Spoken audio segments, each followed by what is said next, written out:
Get us started, I just wanted to explain briefly about the different types of needles, because as you can see from just a few I've got on my table, there are all sorts of different ones which can be a bit confusing if you're just looking to buy some.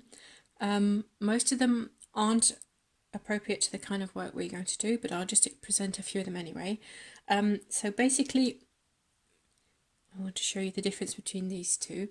So this one on the left, this is a sewing machine needle. It might seem obvious, but just in case, it's got a shaft at the top and the eyes down at the bottom, so that fits into a sewing machine. And then these are standard sewing needles. So they also fall into two different types. Ones which, this is a long, sharp, which has a pointed end, which you use for normal sewing, but as you can see, this one has a very small eye, so it's best suited to very fine thread or just normal sewing thread. And the ones that we are going to use are tapestry needles, or which have a blunt end, so they're designed for sewing into fabric which already has a big hole in it, or into, as we are going to, into card.